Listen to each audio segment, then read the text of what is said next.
ዘመን ተለወጠ ምስራች ተሰማ የአዲስ ዓመት ብስራት ከብርሃን ከተማ ዓመት ባሎን ከብርሃን ጋር ያሳልፉ ለበዓል ከውጭ አገራት ከወዳጅ ዘመዶ የተላከሎትን ገንዘብ ከብርሃን ባንክ ጋር ከሚሰሩ ዓለም አቀፍ የገንዘብ አስተላላፊዎች ሪያ ዳብሽል ዌስተርን ዩኒየን መኒግራም እና ትራንስፋስት ሲቀበሉ እንዲሁም በጥሬ ገንዘብ ሲመነዝሩ በእያንዳንዱ ዶላር 10 ብርና እስከ 5000 ብር የሚያሸልም ዕጣ ይጠብቆታል።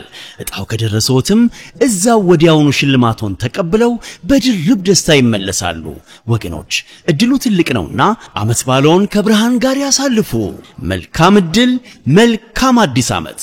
እንደ ስማችን ብርሃን ነው ስራችን።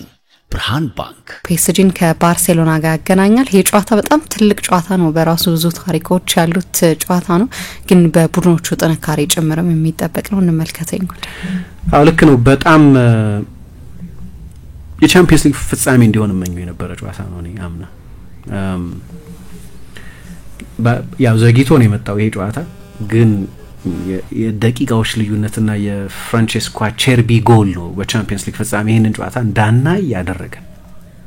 በኋላ ደግሞ የፍጻሜውን ጨዋታ ሁኔታ ካየን በኋላ ፓሪስ ሳን ጀርማን እንዴት ኢንተር ላይ በቻምፒየንስ ሊግ ፍጻሜ በውድድሩ ጠቅላላ ታሪክ ታይቶ የማይታወቅ ብልጫ ከወሰደ በኋላ የበለጠ ፔጄ ባርሳ ቢሆን ኖሮ ይሄ ጨዋታ እንዴት ኤሌክትሪክ ይሆን ነበር ብለሽ እንድትገምጪ የሚያደርግ አይነት ነው። ባለፈው የውድድር ዘመን በአውሮፓ በርቀት የተዋጣለትን እግር ኳስ የተጫወቱት ሁለቱ ቡድኖች እነዚህ ናቸው፣ ፓሪስ ሳን ጀርማን እና ባርሴሎና። የተዋጣለት እግር ኳስ በመሆን ብቻ ሳይሆን ትላንትና ሃንዚ ፍሊክን በተመለከተ ሉዊስ ኤንሪኬ ሲናገር ባርሴሎና ያው እንደምታውቁት እኔ ሶሲዮ ነኝ አለ የክለቡ ደጋፊ ነኝ፣ የተመዘገብኩ የክለቡ ደጋፊ ነኝ። ስለዚህ የባርሴሎና ጨዋታ አያመልጠኝ። ያሁኑን ግን በድጋፍ ብቻ አይደለም ማየው፣ ባርሴሎና በጣም ስለሚያዝናናኝ ሃንዚ ፍሊክ የባርሴሎናን እሴቶች መልሶ ስላመጣ ለዛ ስለም ባርሴሎና ነው ያለው ባል። የሱም ቡድን ልክ እንደዛ ነው፣ ውብ እግር ኳስ የሚጫወት ቡድን እና ያለፈው የውድድር ዘመን ላይ በኢንተር ባርሴሎና ጨዋታ ምክንያት በፍጻሜው ይሄንን ማየት ባንችልም ግን የዩኤፋ ኮምፒውተር አግዞን ባለፈው ኦገስት 28 ተጣ ሲወጣ ብዙ ሰው ለማየት የጊዜ ቀጠሮ ከያዘባቸው ጨዋታዎች መካከል አንደኛው ይሄኛው አሁን በሞንትዊክ የሚደረገው በባርሴሎና ኦሊምፒክ ስቴዲየም የሚደረገው ጨዋታ ነው። ብዙ መጠበቅ አልነበረብንም። ይሄን ጨዋታ ለማየት ብዙ መታገስ አላስፈልገንም። ኮንሲኩዌንሱ የጨዋታው ክብደት ቡድኖች የተገናኙበት የውድድሩ ምዕራፍ የተለየ ቢሆንም እግር ኳስን እንድንወድ የሚያደርጉኝ እንደ አይነት ሁለት ቡድኖች ናቸው። እንደ ባርሴሎና እና እንደ ፓሪስ ሳን ጀርማን አይነት ብዙ ሪስክ የሚወስዱ ብዙ ህይወት ያለው እግር ኳስ የሚጫወቱ ሁለት ቡድኖች ናቸው። ግለሰቦች አሉበት፣ የምርጥ ተጫዋቾች ስብስቦች ናቸው ሁለቱም።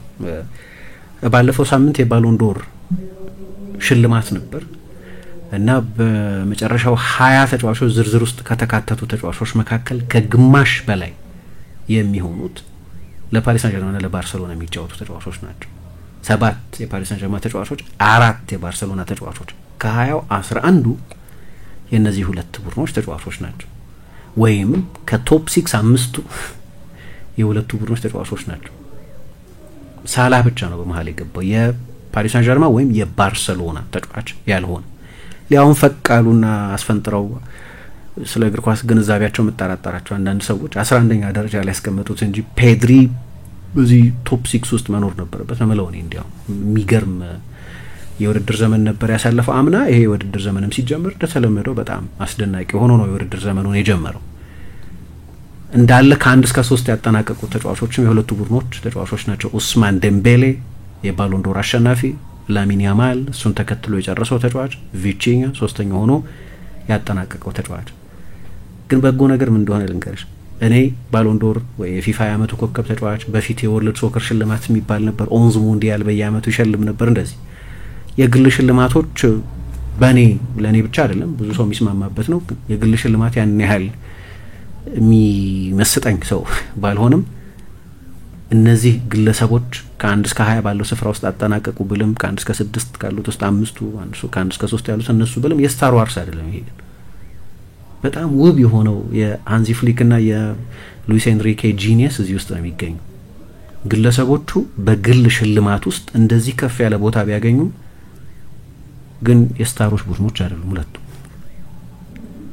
ጎላ ያለ ሚና ያላቸው ተጫዋቾች አሉ፣ ላሚን ያማል፣ ፔድሪ፣ ቪቺኛ፣ ኦስማን ዴምቤሌ እያልን ግን የነዚህ ሁለት ቡድኖች እሴት ቡድን መሆናቸው የግል ተጫዋቾች ተጽዕኖ አለ። ኢንዲቪጁዋል ኢምፕሮቫይዜሽን ያስፈልጋል እግር ኳስ ውስጥ። ግን የሁለቱም ቡድኖች ጂኒየስ የወላጅ ጨዋታቸው ምሳሌ በፖሴሽን አምና ከ1 እስከ 4 በ5 የአውሮፓ ሊጎች ከፍተኛ የፖሴሽን ሼር ያስመዘገቡ ቡድኖችን ብታይ የሁሉም ነገር ፍጻሜ ነው እያልኩ አይደለም። ፖሴሽን በእግር ኳስ ግን በጣም አስፈላጊ ኤሌመንት ነው። ባርሴሎና 61.3%፣ ፓሪስ ሳን ጀርማን 61.4% የኳስ ቁጥጥር ድርሻ ያስመዘግቡ ነበር በተሳተፉባቸው ውድድሮች። ከ1 እስከ 4 ያሉ ቡድኖችን ብታይ ሁለት ቡድኖች ብቻ ናቸው የሚበልጧቸው፣ ባየር ሚኒክ እና ማንቸስተር ሲቲ። ስለዚህ ኃይለኛ የኳስ ቁጥጥር ያላቸው ናቸው። ብዙ ጎል ያስቆጥራሉ። ልክ እንደሆነ ጊዜው የኤምባፔ የሜሲ ምናምን ዲፔንደንት አይደሉም ሁለቱም ቡድኖች። የቡድኑን 40-50% ጎል የሚያስቆጥር ተጫዋች የለም። አሁን አንድ ተጫዋች ብቻ ላይ ጥገኛ አይደሉም ሁለቱም ቡድኖች። ግን በቻምፒየንስ ሊግ አንደኛና ሁለተኛ ብዙ ጎል ያስቆጠሩት እነዚህ ሁለት ቡድኖች ናቸው ባለፈው የውድድር ዘመን። ስለዚህ በጣም የሚያጠቁ ብዙ ሪስክ የሚወስዱ የሚያዝናኑ ቡድኖች ናቸው። ባርሴሎና አንድ ጨዋታ ያነሰን የተጫወተው ሴሚ ፋይናል ድረስ ብቻ ስለሄደ ፔጄ አንድ ተጨማሪ ጨዋታ አድርጓል። ፋይናል ፔጄ 37 ጎል፣ ባርሴሎና በአንድ ጨዋታ ማንሶ ቢሆን 40 ጎል አስቆጥሯል። ስለዚህ ሁለቱ ቡድኖች ለስፔክታክል ለውብ እግር ኳስ የተሰሩ ናቸው። ያው የምናጣቸው ተጫዋቾች አሉ። ለምሳሌ ያኔ ኦገስት 28 የቻምፒየንስ ሊግ ድልድል ይፋ ሲሆን እዚህ ጨዋታ ላይ ይጎድሉብናል ብለን ያላሰብናቸው አንዳንድ ተጫዋቾች አሉ። ለምሳሌ ኦስማን ዴምቤሌ እዚህ ጨዋታ ላይ የለም፣ ዴዚሪ ዱዌ የለም፣ ማርኪኞስ የለም፣ ከሁሉ በላይ ክቪቸ ክቫራትስኬሊያም የለም። ይሄ ማለት የፓሪስ ሳን ጀርማን የማጥቃት ተጫዋቾች አምና የቻምፒየንስ ሊግ ፍጻሜን የጀመሩ የማጥቃት ተጫዋቾቹ በሙሉ የሉም ማለት ነው። ከሁሉ በላይ ዴምቤሌ ላሚን ያማል ናሬቲቭ እንደሚታወቀው ለባሎንዶር ተስፋ የጎላ ተስፋ የነበራቸው ሁለት ተጫዋቾች እና በኋላም አንደኛና ሁለተኛ ሆነው የጨረሱ ሁለት ተጫዋቾች እነሱ ስለነበሩ የነሱም ሜዳ ውስጥ በአንድ ጊዜ መገኘት የዛሬ ሳምንት ገደማ አንደኛና ሁለተኛ ሆነው የጨረሱ ተጫዋቾች ሜዳ ውስጥ መገኘት በጣም አስፈላጊ ናሬቲቭ ተደርጎ ይታይ ነበር። አንደኛው ብቻ ነው የሚኖረው። ላሚን ያማል ይጀምር አላውቅም። በቀደም ተቀይሮ ገብቶ ተጫውቷል ወደ 30 ደቂቃ ገደማ። ዴምቤሌ ግን የለም፣ ያው ጉዳት ብዙ እያስቸገረው ነው። ግን በባርሴሎናም በኩል ላሚንም እና አሌሃንድሮ ባልዴም በዚህ ጨዋታ ላይ ይደርሳሉ ቢባልም በፔዥም በኩል ጆao ኔቬስ ቢመለስም ግን ሌሎችም ተጫዋቾች ለምሳሌ ራፊኛ የለም፣ ሌላ የባሎንዶር ተስፋ የነበረው አምስተኛ ሆኖ የጨረሰ ተጫዋች። አዲስ ግብ ጠባቂያቸው የለም፣ ጆዋን ጋርሲያ፣ ጋቪ የለም፣ ፌርሚን ሎፔዝ የለም። በጉዳት ምክንያት ሳስተዋል። አምና በቻምፒየንስ ሊግ ፋይናል ሁለቱ ቡድኖች ቢገናኙ ኖሮ አሁን የነበሩት የጎደሉ ተጫዋቾች አይጎድሉም ነበር። አሁን በዚህኛው ሲዝን ምክንያት በጉዳት ምክንያት የማይሰለፉ ተጫዋቾች ናቸው። የዴምቤሌ ያለመኖር ግን በተለይ ሲምቦሊክ ነው። አንደኛ የዛሬ 2 ዓመት ይመስለኛል የፓሪስ ሳን ጀርማን ተጫዋች ሆኖ ሲመለስ ወደዚህኛው ጨዋታ ከባድ ተቃውሞ ገጥሞት ነበር። እንደሚታወቀው አንደኛ የለቀቀበት ጊዜ አናዷቸው ነበር። ቻቪ ልክ እንደ ልጁ ነበር የተንከባከበው ይባላል። ያን ጊዜ በተለይ ጃንዋሪ ላይ የባርሴሎናን የፋይናንስ ችግር ለማጣጣት በማሰብ ማቴዎ አሌማኝ የሚባሉት ያን የነበሩት የስፖርት ዳይሬክተር ተጫዋቹን ለመሸጥ ጫና ያደርጉበት ነበር ያን ጊዜ። ስለዚህ በኢንስቲትዩሽን ደረጃ ባርሴሎና ብዙ አያምንበትም፣ አሰልጣኙ ግን ያምንበት ነበር እና ታገሰውናን በጣም ግሩም ሲዝን አሳለፈ። በመጨረሻ ዴምቤሌ ፖቴንሻሉን ሪያላይዝ ማድረግ ጀመረ። እንደው መጀመሪያ የተጣለበትን ከቦሩሲያ ዶርትሙንድ ከ100 ሚሊዮን በላይ የተከፈለበትን ምክንያት ማሳየት ጀመረ። ዘግይቶም ቢሆን አመታትን ዘግይቶም ቢሆን ያንን ሲዝን ካሳለፈ በኋላ የባርሴሎና ኢንተርናል ፕሬሸር ከባድ ሆኖ ቻቪ ግን ያንን ብሎክ አድርጎ አሌማኝንም ላፖርታንም ራፋ ዩስተንም ሌሎቹንም ሰዎች ማጫወት ጀመረና አመቱ መጨረሻ ላይ ፓሪስ ይጠራው ሊሂድ አለ። ባርሳ ያኔ ኮንትራት ሊያቀርብለት የሀሳብ ለውጥ አድርጎ ነበር እና ቻቪ በጊዜው ተከፍቶ እንደነበር ብዙ ይወራ ነበር እና በለቀቀበት መንገድም እዚህ ያለም ልግመኛ ነበር በሚል ምክንያትም የባርሳ ደጋፊዎች እሱ ላይ ጮሁበት ነበር። ያንን ቅንጣት ያጣል አሁን። ምክንያቱም ከዛ ወጣ እና ዝውውሩ ለሁለቱም የበጀ ነበር።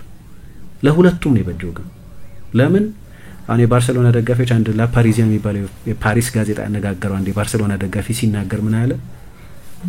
እንኳን ለቀቀ ዴምቤሌ፣ ምክንያቱም ዴምቤሌ ባይለቅ ኖሮ ላሚን ያማል አይኖረንም ነበር። ላሚን ያማል የመሰለፍ እድል አያገኝም ነበር። አሁን ብዙ የምንሰማቸው ሪፖርቶች አሉ አይደል? ራሱ ፓሪስ ሳን ጀርማ፣ ባየር ሚኒክ በተለያየ ጊዜ ላሚን ያማልን ለመውሰድ ጥረት አድርገዋል እና ላሚን ያማል ደግሞ በዋናው ቡድን ውስጥ ብዙ የመሰለፍ እድል አላገኝም ብሎ ካሰበ ሊለቅ ይችል ነበር፣ የለቀቁ ተጫዋቾች ከዚህ በፊት እንደነበሩ ሁሉ። ስለዚህ ዴምቤሌ መልቀቅ ለራሱ ጥሩ ነው፣ ለኛም ግን አልጎዳንም ብለው ነው የሚያስቡት የባርሰሎና ደጋፊዎች። ምክንያቱም በፖቴንሻል እና በእግር ኳስ በሚያሳካው ነገር ከሱም የበለጠ ተጫዋች ነው፣ ከሱ የበለጠ ካሪየር ይኖረዋል፣ ጄኔሬሽናል ተጫዋች ነው ብለው ስለሚያምኑ የዴምቤሌ ያለመኖር የሆነ የሚያጎርለው ናሬቲቭ እንዳለ ግልጽ ነው። ግን ጨዋታው እንደሚያዝናና መገመት ትችላለሽ። ምክንያቱም ሁለቱም ቡድኖች ውስጥ ቨልነራቢሊቲ አለ። የማርኪኞስ አለመሰለፍን ተከትሎ በእርግጥ ፔዤ በሊግ ጥሩ ነው የጀመረው በማርሴይ ጨዋታ ካልሆነ በስተቀር በመጀመሪያዎቹ 6 ጨዋታዎች 4 ጨዋታዎች ላይ ክሊን ሺት ጠብቋል። ኢሊያ ዛባኝን አምጥተዋል። የረጅም ጊዜ ማርኪኞስ ተተኪ አድርገው ነው የሚያስቡት። ስለዚህ ማርኪኞስ መጎዳት እንደ አምናው ትልቅ ቀዳዳ አይፈጥርም። ምክንያቱም አምና ሉካስ ቤራልዶ ነበር በሱ ቦታ ይሰለፍ የነበረው። እንዴት በውሰት እንዳልሰጡት አላቅም። ተጫዋቹም ግን በውሰት መልቀቅ ይፈልግ ነበር። አሁን ግን ኢሊያ ዛባኝ ነው እዛ ቦታ ላይ የሚጫወተው። ግን ሁለቱም ቡድኖች እንደው በመከላከል ጥጥርናቸው የሚደነቁ አይደሉም። ለምሳሌ ፓሪስ ሳን ጀርማ ባርሰሎና አምና በላሊጋ የላሊጋ ሻምፒዮን ቢሆንም በመከላከል ከሆነ ደረጃ የምናወጣው 4ኛው ቤስት ዲፌንስ ነው የነበረው። ዘንድሮ አሻሽሎታል።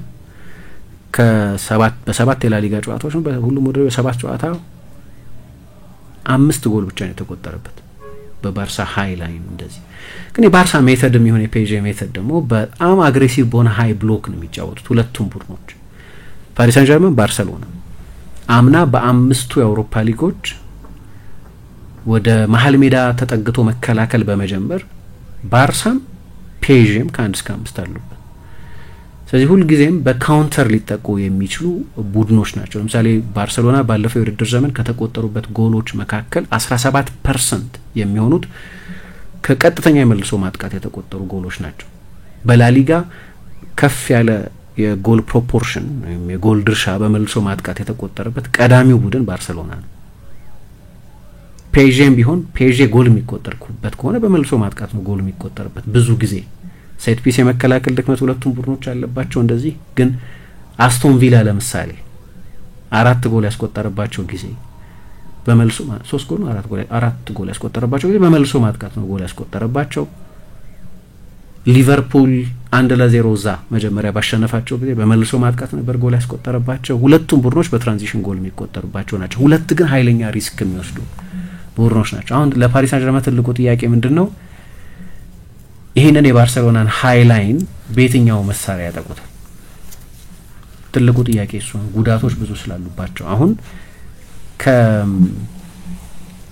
ቅድም ከጠቀስኳቸው የማጥቃት ተጫዋቾቻቸው መጎዳት በኋላ በእነሱ ፈንታ ባለፈው ለክላሲክም ላይ እንዳየነው ጎንካሎ ራሞስ፣ ካንጊን ሊ አይነት ተጫዋቾች ናቸው እየተሰለፉ ያሉት እና አንዳንድ ጊዜ እሱም የጉዳት ችግር አለበት። ብራድሊ ባርኮላ ከፍ ያለ ጥራት ያለው ተጫዋች ነው። ሁለቱ ተጫዋቾች ግን አንደኛ አሰልጣኙ አውት ኤንድ አውት 9 ቁጥር መጠቀም አይወድም። እንደ በተለይ ወደ ፓሪስ ከኪሊያን ምባፔ መልቀቅ በኋላ ምባፔም ቢሆን አውት ኤንድ አውት ኦልድ ፋሽን 9 ቁጥር አይደለም። ግን ጎንካሎ ራሞስ 9 ቁጥር ነው፣ የሳጥን 9 ቁጥር ነው። እንዲህ አይነት ተጫዋች ብዙ መጠቀም አይወድም። አምና 18 ጎል አስቆጥሯል ከቤንች እየተነሳ። ግን ብዙዎቹ ቀለል ባሉ ጨዋታዎች ላይ የነበሩት ድርሻዎች ናቸው። ካንጊሊ እንዲለቅ ይጠበቅ ነበር። ልክ በዚህኛው ክረምት እንደለቀቁት እንደ ማርኮስ አሎንሶ አይነት አሴንሲዮ አይነት ተጫዋቾች ሁሉ ማለት ነው። ግን እንዳልኩት የፓሪስ ሳን ጀርማ የማጥቃት ተጫዋቾች መጎዳት እዚህ ጨዋታ ላይ ባርሰሎና አለበት የሚባለውን በሃይ ላይን የመከላከል ትራንዚሽን የመከላከል ድክመት በበቂ መጠን ኤክስፖዝ ሊያደርጉት አይችሉም። ግን ትልልቅ ጨዋታዎችን የሚወስኑት ትልልቅ ተጫዋቾች ናቸው እና ላሚን ያማል እኔ በቀደም ከሪያል ሶሲዳድ ጋር ነው አይደለም የተጫወቱት። እንደመጣ የፈጠረው ኢምፓክት አስደናቂ ነበር። እንደው የፈረደበት ሰርጂ ጎንዛሌዝ የሚባል ተጫዋች ነበር ከሱ ጋር እንዲጋፈጥ የተደረገው እና ሜዳ ውስጥ እንደገባ በ30 ሰከንድ ውስጥ ነው እሱ ነው ያለፈውና ለሮበርት ሌቫንዶቭስኪ ያንን የመጨረሻ ኳስ ያቀበለው እና ባርሴሎና የሚጫወት ከሆነ አንድም የባርሳን ጨዋታ ለማየት ቀጠሮ የሚይዝበት ምክንያት ፔድሪ እና ላሚን ያማል አይነት የሚደንቁ ተጫዋቾች ስላሏቸው ነው። ሊዮኔል ሜሲ በቅርብ ጊዜ ስለሱ ሲናገር አንድን ኢራ ማርክ ለማድረግ አለ አንድ ዘመን የእገሌ ተጫዋች ዘመን ነው እንዲባል ለማድረግ የሚያስችል ሁሉም ግብአት ያለው ተጫዋች ነው የሚል አድናቆት ሰጥቶት ነበር። ሮናልዲኞ ደግሞ በቀደም እሱ አይደለ ሽልማቱን የሰጠው ለኦስማን ዴምቤሌ እና ስለዛ ከዛ ከሽልማቱ በኋላ ሲናገር በእኔ ግምት በርካታ ባሎንዶሮችን ያሸንፋል የሚል አስተያየት ስለዚህ ተጫዋች ሰጥቷል። ዚነዲን ዚዳን ከኢንተር ሚላን እና ባርሴሎና የ3-3 ጨዋታ በኋላ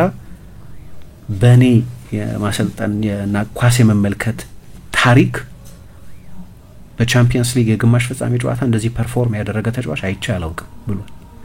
አሁን ተናጋሪዎቹን ማስተዋል ያስፈልጋል። ሊዮኔል ሜሲ፣ ሮናልዲኞ፣ ዚነዲን ዚዳን አይነት ተጫዋቾች ናቸው። ከኔ ብዙ ያውቃሉ እነዚህ ዱብለዚም፣ ሮኒም፣ ሊዮ። ስለዚህ እነዚህ ሶስት ተጫዋቾች ብዙ ያደነቁት ተጫዋች እንደው ለናሬቲቭ ለዱዋሊቲ ለምናምን ዴምቤሌ ቢኖር ኖሮ ደስ ይለኝ ነበር የሁለቱ ተጫዋቾች ሜዳ ውስጥ መገኘት ልዩ ስለሚሆን እና በዚህ እድሜ ሌላ ተጫዋች ያላደረገው ለምሳሌ በቅርብ ጊዜ ነው 17 አመት የሆነው አይደለም የ17 አመት ልደቱ እንደነገ ሊከበር ዛሬ 16 አመቱ ሆኖ እንግዲህ 17 አመቱ የልደቱ ዕለት የአውሮፓ ሻምፒዮን የሆነ ተጫዋች ነው። እሱ የአውሮፓ ሻምፒዮን በሆነበት ዕለት ክርስቲያኖ ሮናልዶና ሊዮኔል ሜሲ እንዲሁም ኪሊያን ምባፔ አንዳንድ ጨዋታ ብቻ ነው ለብሔራዊ ቡድኖቻቸው ያደረጉት። አንዳንድ ጊዜ እንትኑን አንረዳው መሰለኝ የላሚን ያማል አቺቭመንት 18 አመቱ እያሳካ ያለውን አቺቭመንት ብዙ መንረዳው አይመስለኝም።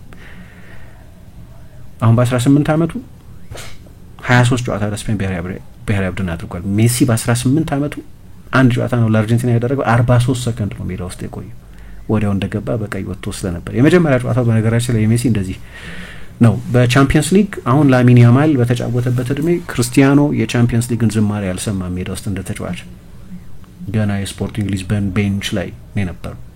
ምናልባት ምባፔ ነው ቀደም የሚለው ተጫዋች። ስለዚህ በዚህም ተጫዋች መኖር ምክንያት የዴምቤሌ መኖር ዴዘሪ ዱዌ በኮፓ ሽልማት ከሱ ቀጥሎ ሁለተኛ የጨረሰው ተጫዋች ቢኖር የበለጠ ከፍ ያሉ ኢንዲቪጁዋሎች እንዲኖሩት ያደርግ ነበር። ግን እግር ኳስን የምንወደው ፓሪስ ሳን ጀርማንና ባርሴሎና የሚጫወቱበትን ሪስክ የሚመርጡ ቡድኖች በመኖራቸው ምክንያት ነው እና ምዝናናው በእነዚህ ሁለት ቡድኖች ምክንያት ነው።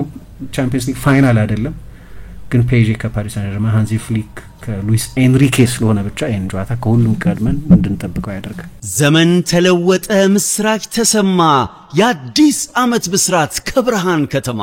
ዓመት ባለውን ከብርሃን ጋር ያሳልፉ። ለበዓል ከውጭ አገራት ከወዳጅ ዘመዶ የተላከለዎትን ገንዘብ ከብርሃን ባንክ ጋር ከሚሰሩ ዓለም አቀፍ የገንዘብ አስተላላፊዎች ሪያ፣ ዳብሽል፣ ዌስተርን ዩኒየን፣ መኒግራም እና ትራንስፋስት ሲቀበሉ እንዲሁም በጥሬ ገንዘብ ሲመነዝሩ በእያንዳንዱ ዶላር 10 ብርና እስከ 5000 ብር የሚያሸልም ዕጣ ይጠብቆታል። ዕጣው ከደረሰዎትም እዛው ወዲያውኑ ሽልማቶን ተቀብለው በድርብ ደስታ ይመለሳሉ። ወገኖች እድሉ ትልቅ ነውና ዓመት ባለውን ከብርሃን ጋር ያሳልፉ። መልካም እድል፣ መልካም አዲስ ዓመት። እንደ ስማችን ብርሃን ነው ስራችን። ብርሃን ባንክ